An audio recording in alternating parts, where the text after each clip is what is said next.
따뜻한 동행 2부에 오신 여러분들 주의로 환영하고 축복합니다.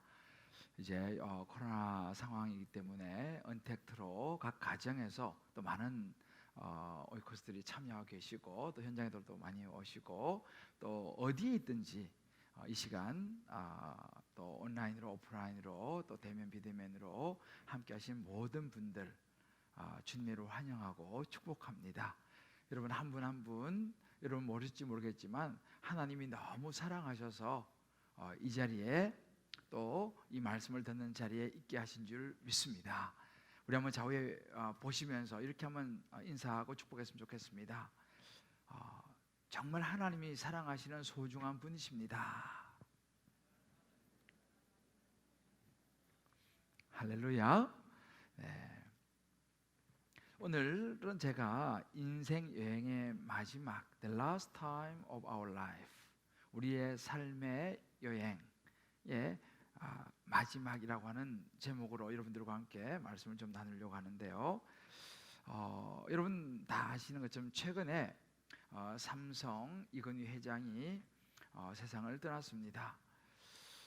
정말 아주 입진적인 그런 분이시죠. 근데 제가 이번 기사를 쭉 보다가 제 마음에 참 이렇게 와닿은, 제 마음을 이렇게 사로잡았던 한 대목이 있었는데 바로 이건희 회장님의 집무실에 걸려 있는 서예 액자였습니다. 그 액자는 이렇게 쓰여 있더라고요. 공술의 공수거. 이 액자는 이 삼성 창업자인 이병철 회장이 직접 쓴 것이라고 합니다. 이 말을 너무 좋아해서 이 작품을 한 170점 정도 남겼다 그래요. 그런데 이제 이 글귀를 너무 좋아해서 우리 이건희 회장도 늘 아침 저녁을 보면서 집무실에 거둔 놓았다고 그러는데 제가 그 기사를 보면서 참 많은 생각을 했습니다. 왜냐하면 뭐 아무것도 없는 사람이면 아이고 어차피 인생은 공수래 공수거야, 빈손으로 왔다 빈손으로 가는 거지 라고 말할 수 있지만, 여러분 알다시피 이번 이 삼성 이건희 회장이 남긴 유산이 기사를 보니까 18조 2천억 원이었어요. 그래서 제가 감이 안 오는 거예요. 그래서 우리 교회 은행 근무하시는 한 권사님에게 물었습니다. 권사님, 이게 18조 2천억이면 어느 정도 가치입니까? 물으니까 그렇게 이야기해 주더라고요. 목사님, 그 정도 돈이면요 이 트리지움하고 레이크하고 리센츠 다 살 수 있답니다. 그러니까 적어도 20억 정도의 이 아파트를 900 몇십 채를 살 수 있는 돈이라 이렇게 이야기를 하더라고요. 그러니까 어느 정도 좀 감이 오더라고요. 그런 엄청난 천문학적인 재산을 가진 분이 왜 이렇게 공수거라고 하는 이 말을 늘 바라보며 좋아하며 생각했을까? 물론 이분은 제가 알기로는 뭐 종교인도 아닌 걸로 제가 아는데 말이죠. 그래서 제가 도대체 그 이유가 뭘까를 또 막 이 기사를 좀 찾아보고 서치를 좀 해봤어요. 그랬더니만은 제가 발견한 것이 뭐냐면 이 이건희 회장님에게 그 막내딸이 있었더라고요. 그 막내딸이 2005년도에 26살 뉴욕에서 유학을 하던 중에 교통사고로 세상을 떠났습니다.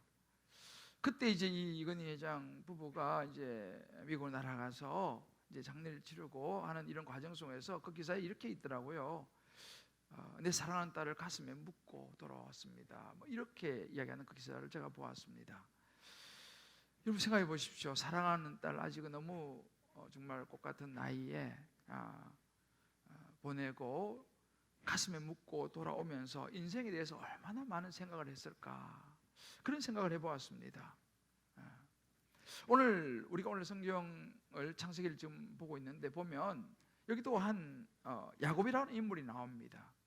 야곱은 이 라헬이라고 하는 아가씨를 너무 사랑했습니다. 그래서 그 아가씨를 자기의 아내로 맞이하기 위해서 14년을 무보수로 일을 했던 사람이에요. 14년을 말이죠. 그것도 밤낮 가리지 않고 열심히 일해서 그 아가씨를 아내로 얻은 사람입니다. 그런데 그 사랑하는 그 아내가 아기를 낳다가 그만 난산이 돼서 아기는 살았지만 아내는 세상을 떠나고 말죠. 얼마나 그 사랑하는 아내를 떠나보내는 가슴이 아팠을까요? 야곱은 그 아내를 베들레헴이라는 곳에 묻고 묘비를 세워줍니다. 그 아내를 떠나보내면서 말이죠. 그런데 그 뒤에 보면 또 한 사람이 나오는데 이삭이라는 사람이 나옵니다. 야곱의 아버지예요. 이 이삭은 180세까지 살았습니다. 성경에 보면 나이가 많고 늙어서 기운이 다하여 죽었다라고 이야기합니다. 이것이 인생이 아닌가 생각이 들어요. 올 때는 순서가 있지만 갈 때는 순서가 없는. 그래서 어느 작가는 그렇게 이야기하더라고요. 인생은 잠깐 불을 쬐며 쉬다 가는 것이다 라고 표현하기도 하는 걸 보았습니다. 어떤 시인은 인생은 소풍이라고 말해요. 잠시 소풍 왔다가 돌아가는 것이 인생이다. 여러분이 잘 아시는 대하소서 토지를 쓴 유명한 작가 박경리 씨는요, 이분이 80대 중반까지 사셨어요. 이분이 남긴 유고 시집에는 이런 글귀가 있습니다. 모진 세월 늙어 이리 편안한 것을 버리고 갈 것만 남아 참 홀가분하다 라고 적었습니다. 이런 것을 쭉 이렇게 들여다보면 느끼는 것이 뭐냐면 그 밑바닥에는요, 죽으면 다 끝나는 것이다 라는 이런 생각이 깔려 있어요. 어찌 보면 공수래 공수거, 참 인생을 초연한 듯한 멋진 그런 글귀처럼 보이죠. 여러분, 과연 그럴까요? 이 세상을 창조하시고 사람을 지으신 하나님께서는 그렇게 말씀하지 않습니다. 죽으면 끝이 아니다라고 말씀하세요. 그 다음이 있다라고 얘기하셔요. 여러분, 죽음 다음에 뭐가 있겠습니까?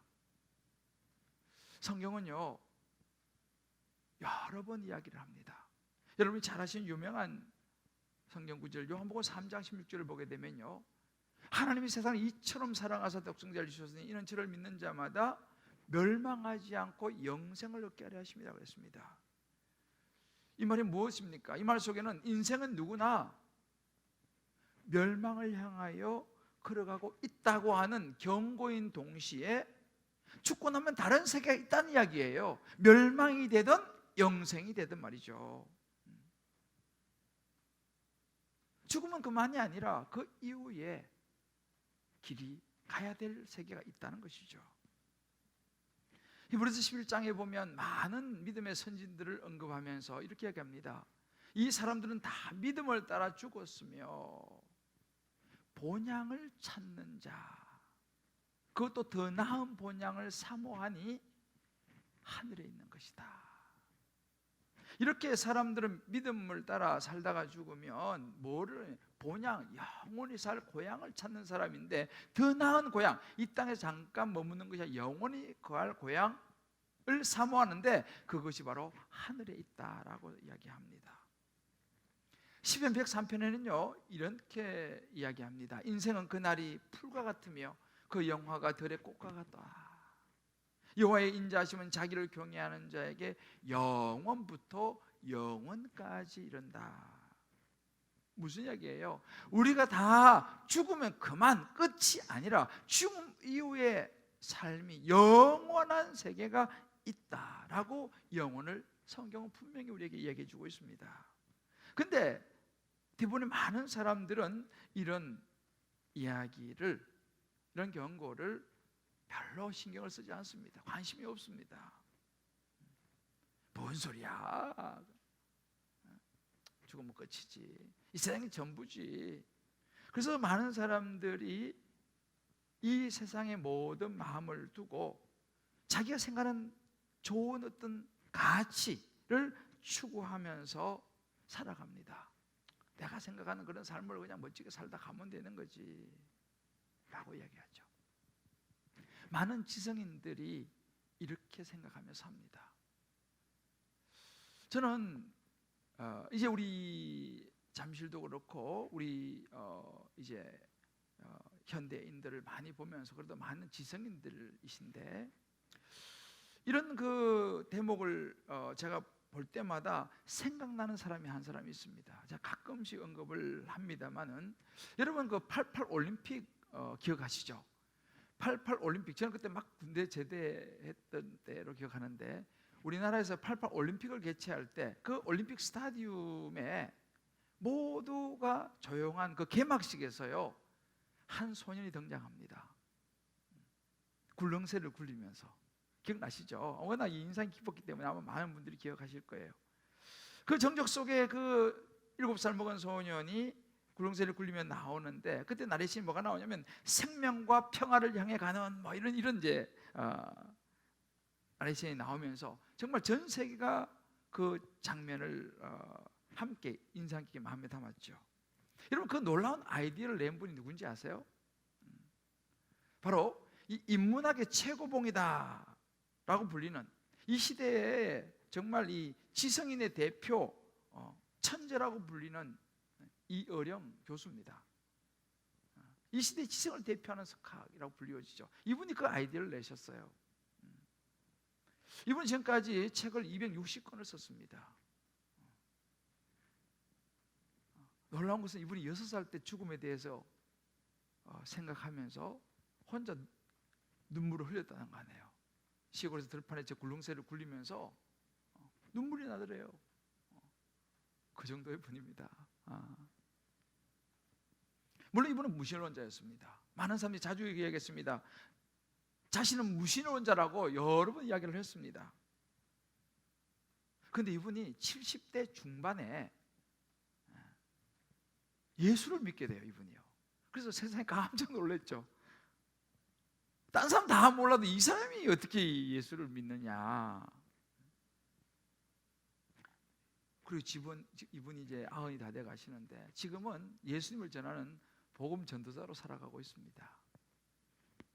어떻게 이런 일이 일어났겠습니까? 어떻게 그 지성인의 대표라고 말하는 사람이 이해되어지지도 않는, 눈에 보이지도 않는 하나님을 어떻게 만나고 예수님을 어떻게 이분이 믿게 됐을까? 어떻게 이런 말하자면 사건이죠. 세상에 놀라운 사건이 어떻게 일어났을까?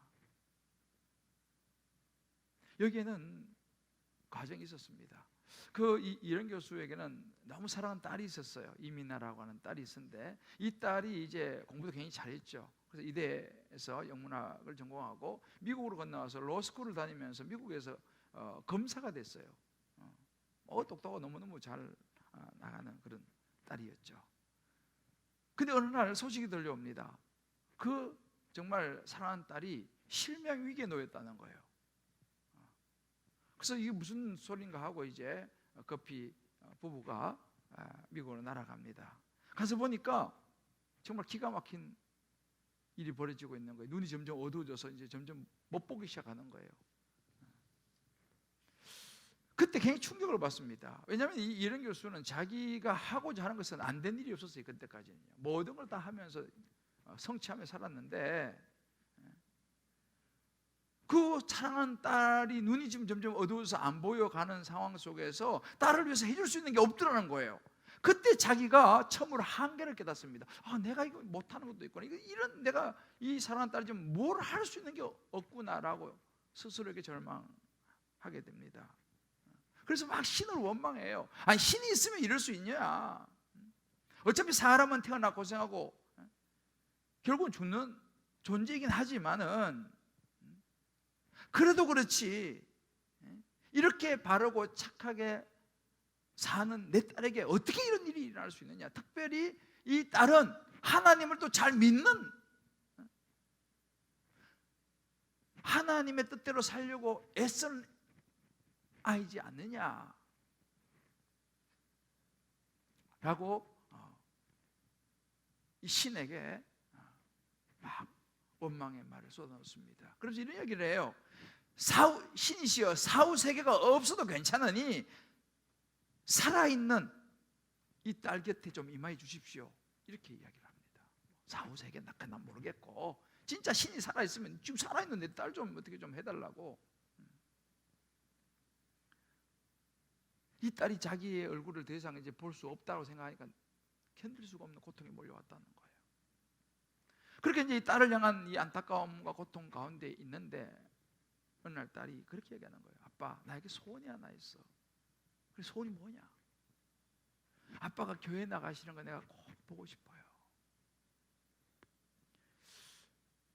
그래서 이 고통 가운데 이 여령 교수가 너무 사랑하는 딸이니까 그래, 내가 그 소원 내 들어주지. 그래서 마침내 이 딸의 소원을 들어주기로 했습니다. 그리고 이 부부가 이제 이 딸과 함께 그 하와이에 있는 작은 교회에 가서 예배를 드려요. 예배를 드리는데 갑자기 이여령 교수가 눈물이 흐르기 시작했습니다. 이 사람이 누굽니까? 지성인의 대표주자 아니에요. 눈물이 흐를 대목이 아니지 않습니까? 그런데 이유를 알 수 없는 눈물이 하염없이 흘러내리기 시작했어요. 그리고 자기도 모르게 예배 드리면서 간절히 기도를 드려요. 무슨 기도를? 이렇게 기도를 합니다. 하나님, 제 사랑하는 딸 미나에게서 빛을 거두어 가시지 않는다면 남은 삶을 주님께 바치겠습니다. 자기도 모르게 이런 기도를 드려요. 근데요, 기적 같은 일이 일어납니다. 이 딸의 이 망막이 수술할 필요도 없이 회복이 돼 버렸어요. 나서버린 거예요. 이 대목에서 이 사람의 자신의 이성이 강하게 흔들려 버린 거예요. 이분은 이렇게 표현합니다. 차가운 지성의 자리에 영성이 조금씩 비죽고 들어와 자리를 잡게 된 사건이다. 아니, 이성으로서, 지성으로서는 도저히 있을 수 없는 일이 눈앞에 일어나는 걸 보게 되죠. 차가운 이성 속에 영성이 들어와서 자리를 잡기 시작했다는 거예요. 그러면서 하나님의 은혜를 이제 이분이 받기 시작합니다. 그리고 시간이 좀 지난 다음에 세례를 받기로 결심을 해요. 근데 이분이 자기가 살아온 세월도 있고 사람들 많은 데서 세례받고 이런 건 자기는 좀 원치 않고 조용히 세례를 받고 싶다. 그래서 일본에서 사람들이 없는 한 호텔에서, 호텔 방에서 당시 하용조 목사님으로부터 세례를 받게 돼요. 근데 그 세례를 받는 그 순간 또 자기도 알 수 없는 눈물이 쏟아져 내리는 거예요. 그럼 그렇게 그 순간 진실로 하나님의 은총을 구했는데 이렇게 그가 하나님께 기도를 드립니다. 주님, 이 죄인이 이제야 당신 곁으로 왔습니다. 남은 생에는 당신의 손을 잡고 함께 가겠습니다. 그렇게 이 천국 문이 열린 거예요. 교회 용어로는 이 천국 문이 열렸다 이렇게 말을 하는데 그렇게 이분이 예수님을 믿게 된 거예요. 그러면서 이제 시간이 흘러다가 그 사랑하는 딸이 어느 날 위암이 발병됩니다. 53세 나이, 아주 젊은 나이죠. 그 위암으로 인해서 먼저 하늘나라로 이제 떠나게 됩니다. 이제 그 과정을 옆에 지켜보는 거죠. 그 사랑하는 딸. 근데 이 딸이 마지막 하나님의 부르심을 받을 때까지 그 청소년들 있지 않습니까? 그 청년들, 청소년들에게 예수님의 복음을 전하기 위해서 자신을 불태우는 모습을 옆에 지켜보는 거예요. 자기 몸이 그렇게 부서져 가면서도. 그런 이야기를 해요. 그런 딸의 모습을 지켜보면서 딸에게 죽음이란 그저 영원한 삶으로 들어가는 통과 의례처럼 보였습니다. 그걸 자기 눈으로 지켜보게 된 거죠. 그러면서 이제 이분이 나도 딸이 간 그 길을 내가 가야겠다 라고 생각합니다. 그러면서 이분이 구순을 바라보고 있는데 3년 전에 이분도 암 진단을 받았어요. 근데 이분은 방사선 치료, 수술 거절했어요. 나는 그냥 내 남은 삶을 내 딸처럼 그렇게 살다가 가겠다. 이분이 그러면서 이렇게 얘기합니다. 나는 할 일이 아직도 많아요. 예수님에게 생명이 있다는 것을 알리려고요. 나는 그저 찢기고 때 묻은 주님의 옷 끝자락, 질질 끌려서 흙 묻은 주님의 옷 끝자락을 잡아드리는 마음으로 남은 삶을 살고 싶어요.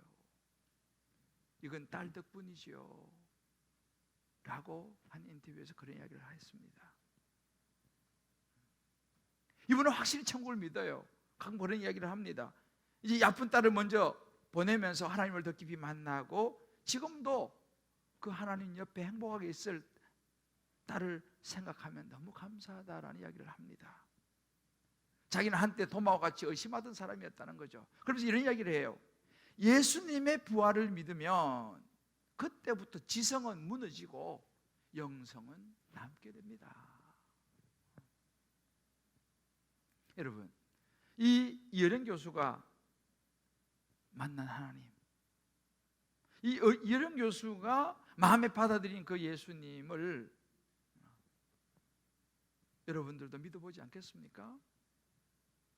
이제 우리가 생각하는 나의 어떤 지성, 나의 어떤 지식, 이성을 좀 내려놓고 영성의 세계로 들어가는, 어찌 우리 인생이요 잠시 왔다 가는 나그네 인생이라고 그러지 않습니까? 그러나 잠시 왔다 가는 나그네 인생이 아니라 영원한 천국을 향하여 가는 순례자의 삶을 살아가지 않으시겠습니까? 요즘 현대인들이 제일 싫어하고 불쾌해하는 말이 있어요. 그거는 죄인이라는 말입니다. 아유, 난 교회 가면 죄인이라는 말 제일 듣기 싫어. 나는 교회 안 가. 그런 분들도 주변에 들어 있습니다. 왜 그러냐? 이해가 갑니다. 자기 생각, 본인도 생각할 때는 지금까지 내가 바르게 살아왔고 내가 무슨 특별히 벌 받을 만한 일도 한 일 없는데 나는 그래도 수원인데 뭐 나보고 자꾸 죄인이라고 그래. 나 그래서 예수를 안 믿어. 그래 교회 안 가. 자꾸 나보고 죄인이라 그러니까. 그분들 입장에 생각하면 그럴 수 있습니다.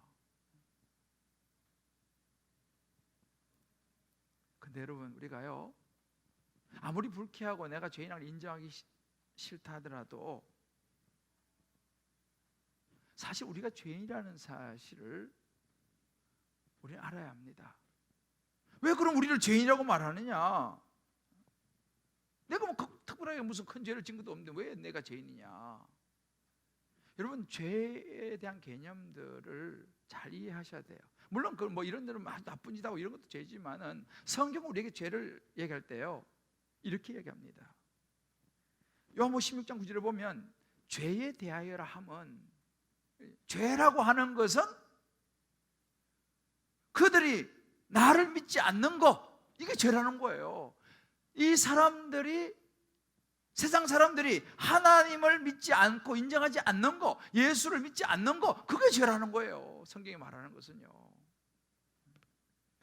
그래서 우리를 하나님께서 창조하고 지으실 때는 정말 하나님을 찬양하고 경배하고 그렇게 살라고 지었는데 그 하나님을 안 믿으니까 내가 하나님이 아닌 거예요. 그러니까 내가 하나님이니까 내 욕망대로, 내 하고 싶은 대로 막 살아가니까 하나님께서는 그게 바로 죄다, 이렇게 말씀하시는 거죠.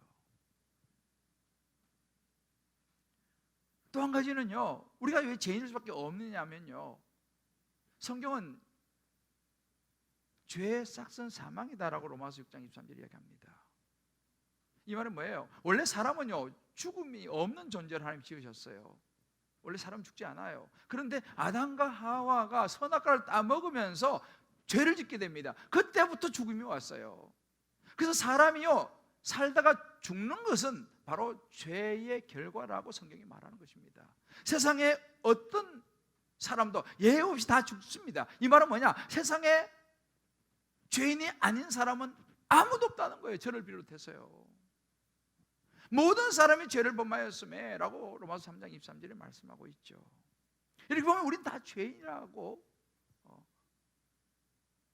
인정할 수밖에 없습니다. 물론 우리 가끔씩 그런 생각을 하죠. 아유, 죽으면 그만이지 무슨 소리야. 아마 저도 어떨 때는요, 너무 여러 가지 힘들고 할 때는 아유, 죽으면 그만이면 좋겠다 라는 생각이 들 때도 있어요. 아유, 살다가 죽으면 그냥 무로 그냥 돌아가 버리면 좋겠다.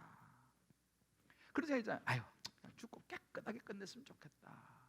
그죠? 그래서 사실은 이 안타깝지만 자살하시는 분들이 그런 생각을 한다 그래요. 그냥 내가 딱 죽고 깨끗하게 끝냈으면 좋겠다. 근데 사실은 자살하시는 분들만 그런 생각은 아니잖아요. 우리도 보면 가끔씩 그런 생각이 들 때가 있지 않습니까? 그래, 깨끗이 죽고 끝냈으면 좋겠다. 근데 우리가 분명히 알아야 될 게 있습니다. 죽으면 깨끗이 끝나면 얼마나 좋겠어요. 그런데 죽으면 깨끗이 끝나는 것이 아니다 라고 성경이 이야기하고 있기 때문입니다. 그게 아니라는 거예요. 그럼 좋겠지만, 그래서 히브리서 9장 27절에 보면 한 번 죽는 것은 사람에게 딱 정해진 거예요. 다 죽습니다. 그런데 그 다음에 뭐가 있냐? 심판이 있다라고 얘기하는 거예요. 죽으면 끝이 아니고 죽은 다음에 세계에 있다는 것입니다. 그럼 우리가 어디로 가야 됩니까? 죽은 다음에 무슨 세계가 있습니까? 그 부분도 성경이 정확하게 이야기를 하고 있습니다. 요한복음 5장 29절에 말하는 거예요. 선한 일을 행한 사람은 생명의 부활로 가고 악한 일을 행한 사람은 심판의 부활로 간다는 거예요. 다시 말하면 죄가 있는 사람은 영원한 심판의 부활로 가고 죄가 없는 깨끗한 사람은 생명의 부활로 간다. 쉽게 말하면 멸망으로 가든지 영원으로 가든지 다음 세계가 있다는 것이요. 우리는 당연히 멸망의 세계로 가면 안 되죠. 생명의 세계로 가야겠죠. 만약에 우리가 심판의 부활, 멸망 쪽으로 가게 되면요, 우리는 어떻게 됩니까? 영원히 죄값을 치르며 살아야 된다는 거예요. 영원히 멸망을 경험하며 살아야 된다는 것입니다. 그러니까 우리가 죽은 이후에 멸망은 끝이 아니고 멸망은 영원한 멸망으로 가야 된다는 거예요. 그래서 사실은요, 여러분 뭐 세상 사람들이 이런 말 듣기 싫어하긴 하지만 사실은 그것이 지옥 있다는 거죠. 그래서 성경에는요 분명히 말합니다. 마가복음 9장 43절에 말하기를 지옥 곧 꺼지지 않는 불에 들어가는 것 이렇게 말합니다. 지옥이 있다는 거예요. 지옥이 뭐냐? 꺼지지 않는 불에 들어가는 것, 그곳이 지옥이다라고 성경이 분명히 이야기를 해요. 마가복음 9장 48절도 말합니다. 지옥 거기에는 구더기도 죽지 않고 불도 꺼지지 아니하니라 그랬습니다. 여러분 이것이 지옥입니다. 거기는 구더기도 안 죽는 거예요. 끊임없이 고통을 당하면서도 죽지 않는 영원한 멸망, 영원한 고통이 있는 곳, 그것이 지옥이다라고 성경이 분명히 우리에게 이야기합니다. 물론 사람들이 이것을 뭐 기분 나빠하고 뭐 안 믿고 뭐 이렇게 무슨 소리 하냐 라고 생각할지 모르지만 분명히 성경이 우리에게 이야기해 주고 있습니다. 그래서 여러분 사람들이요 보통 이렇게 이제 살다가 죽잖아요. 그러니까 하나님을 모르고 죽는 분들은요 굉장히 두려워합니다. 굉장히 절망하죠. 물론 뭐 신앙생활 하다가 죽는 분들도 그런 거 전혀 없지는 않아요. 그렇지만 사실은 하나님 없이 예수님을 모르고 죽는 사람은 굉장히 두렵고 절망입니다. 왜 그러냐면요, 자신은 모르지만 우리는 영적인 동물이거든요. 우리는 스피릿이 있습니다. 영의 동물이기 우리의 영이 어디로 가는지 알고 있어요. 영원한 멸망으로 가는 것이 너무 두렵습니다. 불도 꺼지지 않는, 구더기도 죽지 않는 영원한 고통의 불 속으로 들어가는 것을 우리 영이 알고 있기 때문에 너무 두렵고 절망스럽다는 사실이죠. 다른 답이 없다는 사실이에요. 그러니까 우리가 바로 그렇게 하나님을 알지 못한 존재로 이 세상을 떠나게 되면 얼마나 절망적인 존재인가. 근데 이 참 심각한 문제를 놓고도 많은 사람들은 관심이 없어요. 왜? 살기 바빠가지고. 이 영원한 문제를 해결한다고 하는 이 부분은 별로 고민하지 않습니다. 왜요? 지금 당장 눈앞에 지금 뭐 바쁜 일이 많은데. 여러분 생각해보세요. 얼마나 안타까운 일입니까? 이런 관심이 없는, 그러나 그것이 사실인데 이런 많은 우리들을 보면서 안타까워하신 분이 있습니다. 어떻게 하든지 우리가 멸망의 길로 가지 아니하고 영원의 생명의 길로 가기를 원하시는, 어떻게 해서든 우리를 영원한 생명의 길로 가도록 하려고 하시는 분이 계세요. 바로 그분이 하나님이십니다. 그리고 여기 있잖아요. 하나님은 사랑이시라. 하나님이 너무너무 피조물이 우리를 사랑하시는 거예요. 놔두면 영원한 멸망으로 갈 수밖에 없기 때문에. 그래서 하나님께서 생각한 게 뭐예요? 어떻게 하면 내 사랑하는 이 피조물 백성들을 영원한 멸망 지옥으로 가지 않고 영원한 생명으로 가게 할 수 있을까를 하나님이 고민하신 거죠. 그러려면 무슨 문제 해결되냐면 죄의 문제를 해결해야 되는 거예요. 왜냐하면 이 영원한 생명 천국은요, 흠이 없는, 티가 없는 깨끗한 사람, 죄가 없는 깨끗한 사람만 천국으로 갈 수 있기 때문에 조그마한 흠과 티만 있어도 천국 갈 수 없습니다. 이걸 하나님이 아시기 때문에 이 인간의 죄의 문제를 해결을 해야지만이 인간이 천국으로 갈 수 있다는 사실을 하나님이 생각하시는 거죠. 그러면서 고민하는 거예요. 그래서 인간의 죄의 문제를 해결하려고 하니까 조건이 필요해요. 일단은 그 죄의 값을 치러야 됩니다. 왜? 하나님은 공의의 하나님이시기 때문에 죄값은 치러야 되는 게 하나님의 법칙이에요. 자, 그럼 우리가 살면 지은 죄를 어떻게 치릅니까? 일단 조건이 두 가지가 있어야 돼요. 하나는 뭐냐면요, 대신 죄값을 치러주려면요, 죄가 없는 사람이어야 돼요.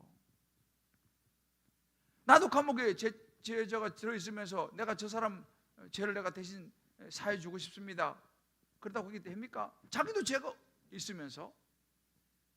그래서 하나님께서요, 고민이 여기 있는 거예요. 세상에 죄가 없는 사람이 있습니까? 아무도 세상에 죄가 없는 사람이 없는 거예요. 죄가 없는 사람이 있어야지 어떻게라도 죄를 대신 죄값을 치르니까. 없는 거죠. 그러다가 하나님께서 생각한 것이 뭐냐, 대안이 뭐냐, 죄가 없는 하나님의 하나밖에 없는 아들 독생자 예수님을 생각한 거예요. 예수님은 죄가 없죠. 왜? 하나님과 동등한 분이시기 때문에 예수님은 죄가 없어요. 그 또 다른 조건이 뭐예요? 그 죄를 대신 갚으려면요, 사람이어야 되는 거예요. 왜요? 하나님 눈에 안 보이잖아요. 똑같은 사람이어야지 사람의 죄를 대신 갚아줄 수 있는 게 아니에요. 그런데 세상에는 죄 없는 사람이 없으니 하나님 생각이 뭐예요? 죄가 없는 하나밖에 없는 아들 독생자 예수님을 사람의 모습으로 세상에 태어나게 하는 거예요. 그래서 동정녀 마리아의 몸을 빌려서 세상에 태어나게 하신 거죠. 그러니까 어떻게 해요? 죄는 없죠. 하나님이 아들이니까. 죄는 없지만 사람의 몸으로 태어나지가 사람인 거예요. 딱 조건을 만족시키는 거죠. 우리의 모든 죄를 대신 짊어질 수 있는 조건, 죄가 없으면서 사람이다. 그래서 하나님의 법칙은 뭐예요? 죄상 사망이잖아요. 죄값을 치르려면요, 누군가가 죽어야 되는 거예요. 그게 죄값을 치를 수 있는 하나님의 방법입니다. 피를 흘려야 되는 거예요. 그 구원자의 조건을 갖춘 분이 누구예요? 예수님입니다. 그래서 예수님께서 십자가에서 모든 사람들의 죄를 다 짊어지시고 십자가에 피 흘려 죽으셨어요.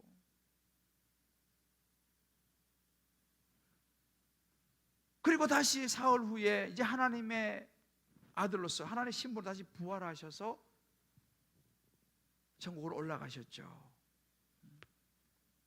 이렇게 하나님이 우리를 너무 사랑하셔서 하나밖에 없는 아들을 희생시키시기로 작정하시고 대안으로 제시하신 것입니다. 여러분, 이스라엘의 제사제도를 보면요, 그런 게 있어요. 이 죄를 지은 사람들이 와갖고 양을 가지고 와서요, 양 머리에다가요, 자기 지은 죄를 다 이야기해요. 부부싸움 한 거, 뭐 어떻게 좀 잘못한 거, 양 머리에다 손 얹고 다 죄를 다 이야기해서 뒤집어 씌워, 양. 그래서 이제 그러고 나면 제사장이 이 양을 죽여서 태워요. 그러면 이제 그 죄가 다 사해지는 그런 이스라엘 제사 제도가 있어요. 말하자면 예수님께서 우리의 모든 죄를 그 어린 양처럼 다 뒤집어 쓴 거죠. 그러니까 우리가 모든 죄를 다 예수님 머리에다가 손 얹고 다 이야기해서 뒤집어 씌워서 예수님이 그 다 끌어안고 십자가에 죽으신 거예요. 그 예수님께서 말씀하시잖아요. 요한복음 14장 6절에 내가 곧 길이요 진리요 생명이니 나로 말미암아 자가 아버지께로 갈 자가 없다. 뭐예요? 하나님께로 갈 수 있는 우리의 이 죄를 사함받을 수 있는 길은 우리 위해서 십자가에 죽으시고 부활하신 예수님 밖에는 다른 길이 없다. 그럼 어떻게 예수님과 우리가 관계를 맺을 수 있느냐? 그 예수님께로 가서 그 예수님을 우리 마음에 받아들이면 되는 거예요. 그래서 하나님이 세상을 사랑하사 독생자를 주셨으니 이는 저를 믿는 자마다 그랬잖아요. 이는 저를 믿는 자, 믿는다는 뭐예요? 마음에 받아들이는 사람은 멸망하지 않고 영생을 얻게 하셨다. 하나님께서 그런 길을 열어놓으셨다는 거예요. 그래서 예수를 우리가 믿는 거, 예수님이 나를 위해서 십자가에 죽으시고 부활하신 나의 구원자 된다는 사실을 내가 받아들이게 되면은 우리의 모든 죄가 다 예수님께서 가져가시고 우리는 죄가 없는 깨끗한 존재가 되는 거죠. 그렇기 때문에 우리는 영원한 천국으로 갈 수, 멸망이 아니라 영원한 생명을 얻게 된다. 이 사실을 이어령 교수가 깨달은 거예요. 이 진리를 깨달은 것입니다. 그 딸을 통해서 말이에요. 그렇구나. 내가 이제 이 영원한 생명의 길을 내가 붙잡아야겠다라고 하고 그가 마음의 문을 열고 나 이제 예수님 믿겠습니다. 나의 모든 죄를 용서해 주시고 나를 깨끗게 해 주십시오라고 기도하면서 예수님을 받아들인 거 아니에요. 세례를 받고 그리고 이제 영원한 천국을 소유하게 됐죠. 다시 말해 천국의 티켓을 얻게 됐죠. 오늘 여러분 이 자리에 이렇게 오시게 된 거, 또 여러분이 각 가정에서 온라인으로 또 여러분들을 이렇게 소개하고 꼭 이 말씀을 들어봐라라고 주변에서 말씀하신 분들이 또 이게 보고 계신 분들이 많이 있을 거예요. 여기 온 분보다는 각 가정에서 있는 분들이 더 많으리라 생각하는데요. 왜 이 따뜻한 동행 여러분들을 왜 주변에서 이렇게 선물도 준비하고 왜 이렇게 초대하느냐? 이 사실을 알려드리기 위함이에요. 왜냐하면 사랑하니까요. 남편을 사랑하니까요. 아내를 사랑하고 자녀를 사랑하고 부모를 사랑하니까요. 주변에 가까운 지인들을 사랑하니까요. 이것을 붙잡는 이것은 비밀이에요. 그래서 이 시간 오늘 제가 찬양 하나 좀 제가 부탁을 드렸는데 이제는 우리가 여기에 대해서 이제 아는 걸로 끝나는 게 아니고 반응을 해야 될 시간이에요. 이어령 교수처럼 나도 그 예수님 믿겠습니다. 나를 영생의 길로 인도해 주십시오 라고 하는 우리의 이제 마음을 열고 반응을 보일 시간인데 조용히 이 찬양을 들으시면서 예수가 우리를 부르는 소리라고 하는 찬양인데요. 여러분 들으시면 오늘 이 말씀을 한번 다시 한번 이 되새김질 하시면서 이 찬양 들으면서 한번 생각을 한번 해보시길 바라요. 그리고 제가 말씀을 마무리하겠습니다. 하나님께서 우리 찬양을 통해 여러분에게 말씀하세요. 온라인에 듣고 있는 분들, 가정에 있는 분들도요 한번 잘 들어보세요.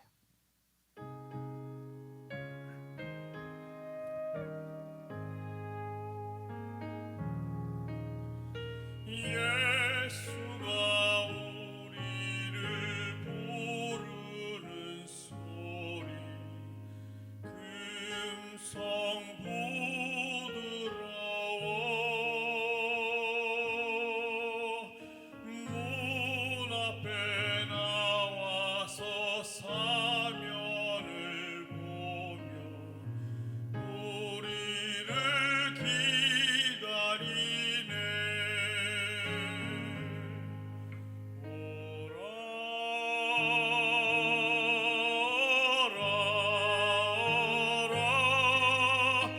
망망치 말고 오라. 죄 있는 자들아 이리로 오라. 주 예수 앞에 오라. 간절히 오라고 부르실 때 우리는 지체하랴. 주님의 은혜를 왜 아니 받고 못 들은 죄 하려나. 오라 오라 방황치 말거라.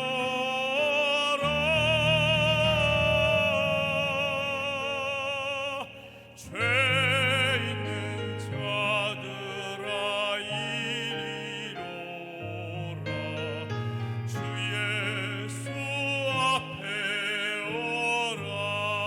다 같이 우리를 위하여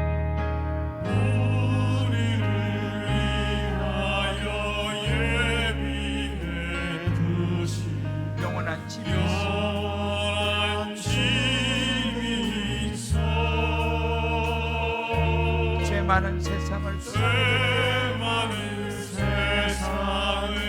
떠나게 될 때 영접해 주시겠네. 주님 말씀하십니다.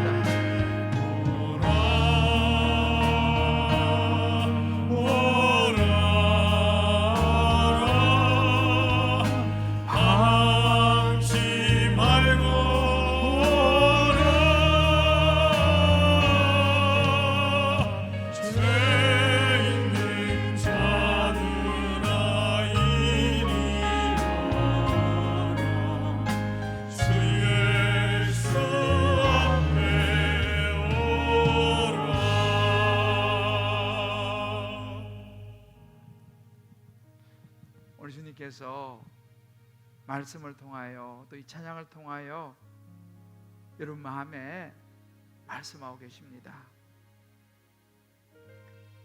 아유, 나는 죄가 없어요. 죽으면 끝이지 뭔 소리예요. 여러분, 그 속삭임을 뿌리치셔야 됩니다. 그렇지 않습니다.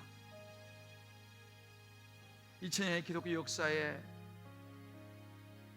지구의 3분의 1이 수많은 사람들이 이 진리를 붙들기 위하여 목숨을 내놓았습니다. 무슨 말입니까? 이 진리는 사실이라는 이야기죠. 이제 이 시간이 여러분에게 기회입니다. 이제는 우리가 반응을 보이고 결단을 할 시간입니다. 그래요, 제가 다 이해되지 않지만 제가 믿겠습니다. 내 마음으로 믿고 입으로 신하면 하나님께서 말씀하세요. 내가 내 손을 잡아주겠다. 아마 여러분들이 말씀을 들으면서 또 찬양을 들으시면서 여러분 마음속에 그런 마음이 드시는 분이 있을 거예요. 그래, 이제 내가 믿어야겠구나. 내가 너무 오랫동안 떠나 있었는데 이제 내가 하나님께로 돌아가야겠구나. 그런 마음이 생기는 분이 계실 거예요. 여러분 각 가정에서 이 말씀을 들으시면서 그런 분들은요, 그냥 생기는 마음이 아니고 하나님이 여러분을 부르고 계시는 것입니다. 하나님이 여러분을 부르고 계시는 거예요.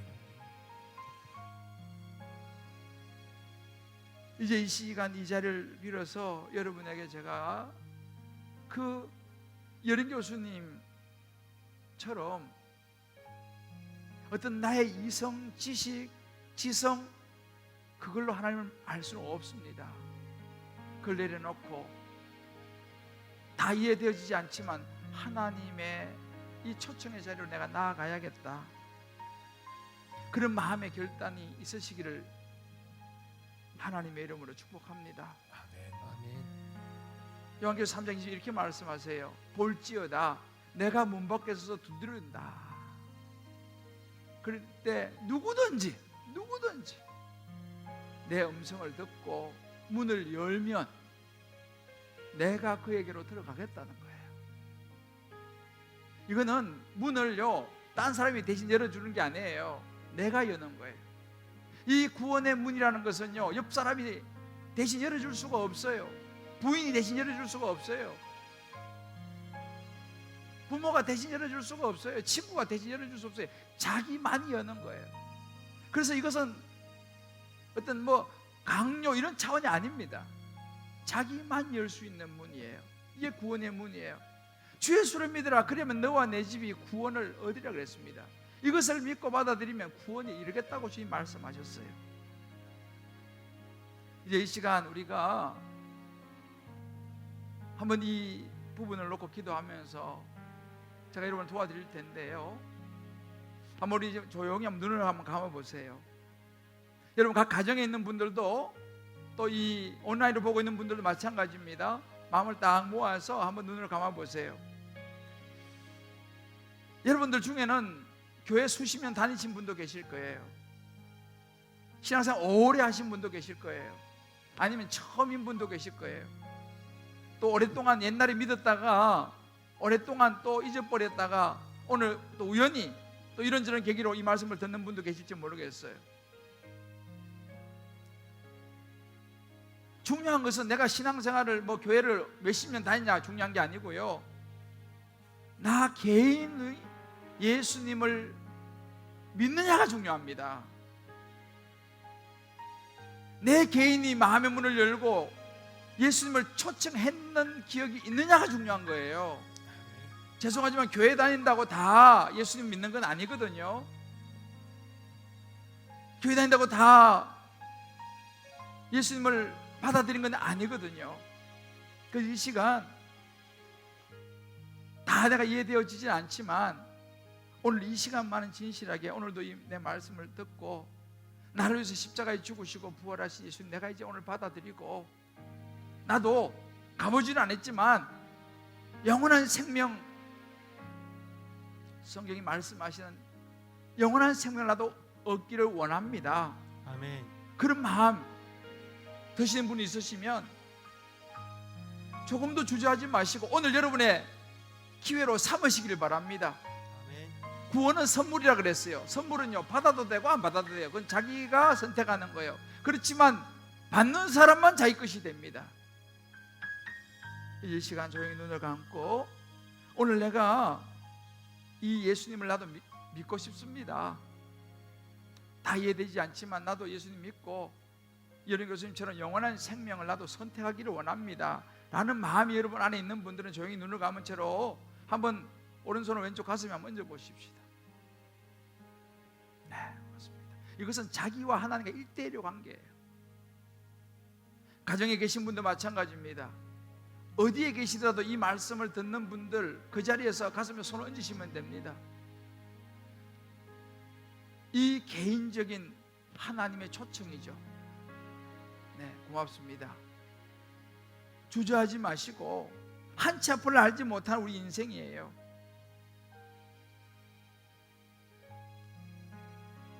하나님, 나도 그런 구원의 대열에 서기를 원합니다. 또 아마 여러분들 중에서는 옛날에 내가 믿었던 것 같은데 기억이 잘 안 나는 분들도 계실 거예요.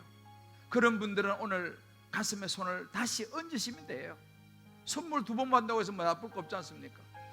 긴가민가 하신 분들은 가슴에 손을 얹고 선물 받으시면 되는 거예요. 자, 우리 손을 얹으신 분들, 손을 얹고 싶지만 또 여러 가지 상황 때문에 손은 못 얹고 마음으로 손을 얹은 분도 계실 거라고 생각합니다. 그러나 중요한 것은 하나님이 아십니다. 저를 따라서 작은 소리로 이 기도를 따라해 주시면 이 기도를 통해서 여러분들이 이제 하나님의 자녀가 되는 선물을 받게 될 것입니다. 아멘. 자, 작은 소리 저를 따라 한번 기도합니다. 주 예수님, 주 예수님, 나는 죄인입니다. 나는 죄인입니다. 이 시간 내 마음의 문을 열고 이 시간 내 마음의 문을 열고 나의 죄의 문제를 해결해 주시고 나의 죄의 문제를 해결해 주시고 나의 죄를 위해서 십자가에 죽으시고 나의 죄를 위해서 십자가에서 죽으시고 부활하신 부활하신 예수님을 예수님을 내 마음에 모셔 드립니다. 내 마음에 모셔드립니다. 내 마음에 받아 드립니다. 내 마음에 받아드립니다. 영접하는 사람, 영접하는 사람, 예수님을 받아들이는 사람은 예수님을 받아들이는 사람은 하나님의 자녀가 된다고 하셨으니 하나님의 자녀가 된다고 하셨으니 이제 제 마음의 고백을 통해 이제 제 마음의 고백을 통해 저를 하나님 자녀로 삼아 주심에 감사합니다. 저를 하나님의 자녀로 삼아 주심에 감사합니다. 저를 받아 주심에 감사합니다. 저를 받아주심에 감사합니다.